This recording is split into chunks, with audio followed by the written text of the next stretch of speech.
Well, this is something to behold. We're going to look at Trump's recent social media activity, and we'll get to part two of this segment is going to be his latest attack on Kamala Harris and something he posted to that effect that is so deranged and hard to imagine that he would possibly post this. And that's what we'll look at. But first, he also just made news by addressing a potential debate with Kamala Harris. And his reasoning for backing out of the original one that he agreed to with Biden and that date with that network and saying, now I'll only do it on Fox News. It's so indicative of his panic, fear, and insecurity relating to debating Vice President Kamala Harris. He's just a scared bubba. But first, here's this from ABC News, then we'll look at some of this. Former President Donald Trump has agreed to an offer from Fox News to hold a debate with Vice President Kamala Harris on September 4th. He said in a post on Truth Social on Friday. Trump had been willing to go toe-to-toe with President Joe Biden and had a debate originally been scheduled for September 10th on ABC News. However, after Biden dropped out of the race last month and Harris became the presumptive Democratic nominee, Trump has been non-committal about whether or not he will engage in a debate with Harris. And so here's the post. I have agreed with Fox News to debate Kamala Harris on Wednesday, September 4th. The debate was previously scheduled against sleepy Joe Biden on ABC, but has been terminated in that Biden will, well, you're the one who terminated it, in that Biden will no longer be a participant, and I am in litigation against ABC Network and George Slopadopoulos, thereby creating a conflict of interest. The Fox News debate will be held in the great Commonwealth of Pennsylvania at a site in an area to be determined. The moderators of the debate will be Brett Baer and Martha McCallum, and the rules will be similar to the rules of my debate with Sleepy Joe, who has been treated horribly by his party. Aw, are you sympathetic to him now? But with a full arena audience. And before I read this next one, a reminder that the reason he needs it to be on Fox News is because if it were a fairly moderated debate, he said the CNN debate was fairly moderated. But if it were fairly moderated, Kamala Harris would destroy him.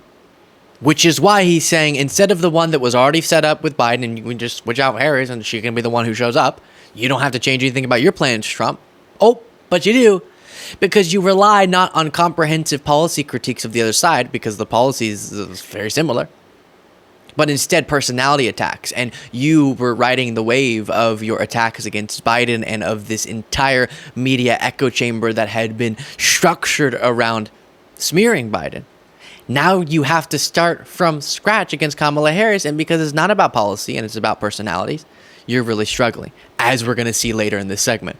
But just like the Fox News debate that was between Newsom and DeSantis, Newsom still had a lot of really strong moments, but every question was framed, regardless of your politics, you can acknowledge this, was framed in a way that was supposed to be advantageous to DeSantis and disadvantageous to Newsom. Have some clarity and a little honesty with yourself, even if you're conservative, and you can acknowledge that. And I've seen debates where the liberal gets more softballs and the conservative gets more tough questions. I'm sure I have. And that's not going to serve the American people. You want both candidates to be challenged and you want things not to be dishonestly framed. And Fox News wouldn't necessarily do that. I've seen them moderate debates perfectly fairly, but they would be more likely to. That's why Trump is forcing this. Next post. As everyone knows, the Democrats have unconstitutionally taken a candidate who was acknowledged to be defeated and unceremoniously replaced him with a new candidate, which is totally allowed. He wasn't even the nominee yet. This has never been done before. Yes, it has, and is a threat to democracy, but I'm totally prepared to accept the results of this coup, coming from the guy who actually did the political coup or tried to do it, and replace Joe on the debate stage with crazy Kamala Harris. I spent hundreds of millions of dollars, time and effort fighting Joe, and when I won the debate, they threw a new candidate into the ring. Not fair, but it is what it is. Then stop talking about it, Donnie. Nevertheless, different candidate or not, their bad policies are the same. Then do the normal debate.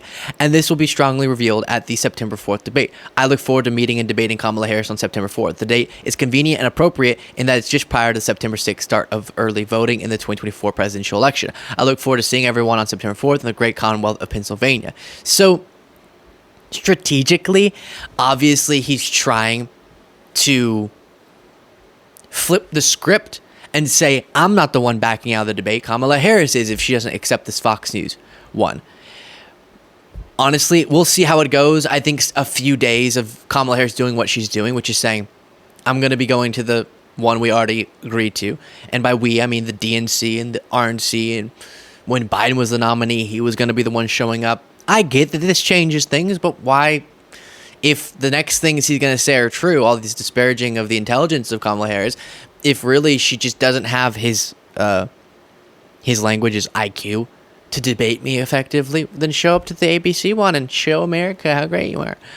But no, he needs a more friendly environment, and I'll show you Kamala Harris's post in a second. But he also wrote this: Kamala Harris doesn't have the mental capacity to do a real debate against me, scheduled for September 4th in Pennsylvania. She's afraid to do it because there's no way she can justify her corrupt and open borders. False. The environmental destruction of our country. False. The Afghanistan embarrassment. That's a more subjective thing. Runaway inflation, terrible economy, high interest rates, taxes, and her years-long fight to stop the words Merry Christmas. Bunch of falsities there. I'll see her on September 4th, or I won't see her at all. She's acknowledged to be the worst vice president in history. False. Which works very nicely against the worst president, crooked Joe Biden. False. The combination of these two low IQ individuals have destroyed our country, but we will make America great again. And before getting on to this crazy post from him, let me show you what Kamala Harris had to say in response to this post. So she said, it's interesting how any time, any place becomes one specific time, one specific safe space. I'll be there on September 10th like he agreed to. I hope to see him there. So I'm going to probably move on to saying, if Kamala Harris in private conversations can get Bret Baier, Martha MacCallum, and Fox News to commit to actually facilitating a fair debate, maybe she still just does that if Trump is really firm on this. But I'm also seeing the utility of seeing if we can still push him into doing a more fair one. But I want them to show up on the same stage together. And if that's the only option, then I honestly would start advocating for that. But I do like this response, and it has to be pointed out that Trump has no logical argument as to why he agreed to it with Biden, but now is concerned about ongoing litigation, this, that, and the other thing with Kamala Harris, because he's scared of her. That's why. You can't make an argument otherwise. You can say, but I still want to be on Fox. Okay, say that, but that would be the only reason it would matter. Otherwise, why wouldn't he feel fine doing the thing he agreed to with Biden, with Harris? And then he also posted this: like crooked Joe Biden, who has weaponized government against his political opponent, crazy Kamala Harris, a low IQ individual. So just disgusting stuff there. Ridiculous, but if he actually meant that, he would be able to debate her anytime, any place. Now, Laura Loomer, this gets on to the next Harris attack from him. Laura Loomer is this wild white nationalist right-winger that Trump is supportive of. I had that debate with her now some time ago, and she's just gotten worse since.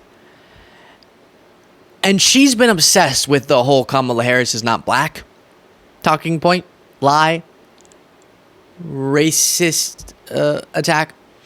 And he reposted what she posted, which is her saying that the birth certificate of Kamala Harris, which she posted, proves that she's not black. We'll look at that and explain to Laura Loomer why she's making a fool of herself. And she also posted this clip with it. So we'll go in reverse chronological order. She said, watch, not only does Kamala Harris's own birth certificate prove that she's lying about being black, but CNN even once did a whole video interview about how Kamala is Indian, not black. And we'll watch this. But for context, now MAGA is not just, and Trump is reposting what we're going to get into, but MAGA's not just questioning her identity in the most deranged way. They're just redoing the Obama birtherism thing. Think about this. All the people who watch the show regularly, if you divide just the people who aren't subscribed, that group, if each and every one of you click the subscribe button today, we'd be instantly to 1 million subscribers. That'd be pretty cool. Click it if you haven't already. Thank you so much. Back to the video. Look at this. This is from a conversation from an appearance at the Trump rally, or the experience at the Trump rally that we're posting tomorrow, Sunday. We're posting the full video. It's one of the most stunning videos we've ever done. But here's a little sneak peek What do you think of Kamala Harris? I don't know Kamala Harris. She's supposed to be taking care of our border, and she didn't. And maybe someone needs to check her paperwork, because from what the rumor tells me, is she's not supposed to be running for an office. Really? Yes. How so? Something to do with her parents and when she was born. Even though she was born in Oakland? Yeah, you have to check the paperwork. So as we get into them now circulating her birth certificate for a different reason, isn't it weird that MAGA, think about this, is both saying we need to see her birth certificate because she's not really black, and also we need to see her birth certificate because she's not really American, or there's some issue with her running for president? But now they're sharing her birth certificate, thinking it proves she's not black. Doesn't. But still saying we need to see her paperwork to prove that she's able to run for president. If you don't like the allegations of racism, of that being something that fuels your movement, MAGA, tell these people to cut it out, okay? Because that's what this is. You weren't curious about Biden's qualification for president in his citizenship. You weren't curious about Bush's. You weren't curious about Clinton's. But it just so happens that with Barack Obama and Kamala Harris, all of a sudden we just really need to see their birth certificate because something seems fishy.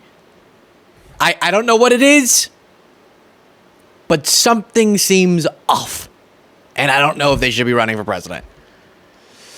Now, with that being said, here's the video that Trump reposted.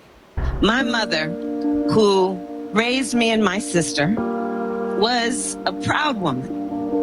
She was a brown woman. She was a woman with a heavy accent. And her mother, Shamla Gopalan, was also the biggest influence in Kamala Harris's life. The answer is absolutely yes, Joe. After the big announcement, Harris's sister wrote in a Twitter post, "You can't know who Kamala Harris is without knowing who our mother was." In 1958, a precocious 19-year-old Indian, Gopalan traveled thousands of... And then it goes on. So this is one of the least controversial segments I've ever seen on television to talk about Kamala Harris's mother. And it says on this lower third chyron how Harris's Indian roots shaped her political views. So Laura, just really take a breath. Stop being insensitive, MAGA snowflake. Stop being triggered by the concept of being biracial. And just think for a moment. Maybe this segment is talking about her mother because it says it's talking about her mother. And it says it's talking about her Indian roots and how those shaped her political views, how she was impacted by her mother's heritage. And maybe that's why they're talking about Indian-related subjects. But talking about her mother's identity, thus Kamala Harris's part of her identity, doesn't mean Kamala Harris's father and another part of her identity doesn't exist. I feel stupid explaining this, to be honest. You're making fools out of the both of us, Laura Loomer. And then Trump posted this as well. See Kamala Harris's birth certificate below. She said, I have a copy of Kamala Harris's birth certificate. And you know, my first thought was, I'm laughing so we don't cry because this is so offensive and gross. But can you just get someone's birth certificate? I didn't know that you could do that. There's even a stamp that says not a valid document to establish identity. But then this goes on to prove the opposite of what she's saying. Laura, you messed up. Donald, you're messed up, okay? Look, certificate of live birth, the normal things, address, the hospital, and then the father of child, it says Donald Jasper Harris, Jamaican. And we covered this, but a significant portion of Jamaicans identify as black. 90% was the figure we reviewed, and Afro-Jamaicans, obviously, if you trace that back, British and Spanish forces brought people as slaves from Africa to Jamaica, so that's sort of the history of it. But then in the United States, one of the largest populations of black immigrants are people who immigrated from Jamaica. And so she's making just not the point she thinks she is, but that's not, again, I'm not supposed to be reviewing that because that's not the debate we should be getting into. And the point that needs to be made is how gross that this is what you feel the need to get into. And how weak your attack is against Vice President Kamala Harris. That you're failing to attack her on policy, so you go to this. You're wrong on the facts and deranged for making this an obsession. And deranged for not understanding that people can be, and millions of people are, biracial. And so what you're actually doing is making the case for Kamala Harris by proving that your argument's so weak and reprehensible that this is all you have. Let me know what you thought of all that in the comments. If you want to get extra content daily, you can do so by clicking the join button below.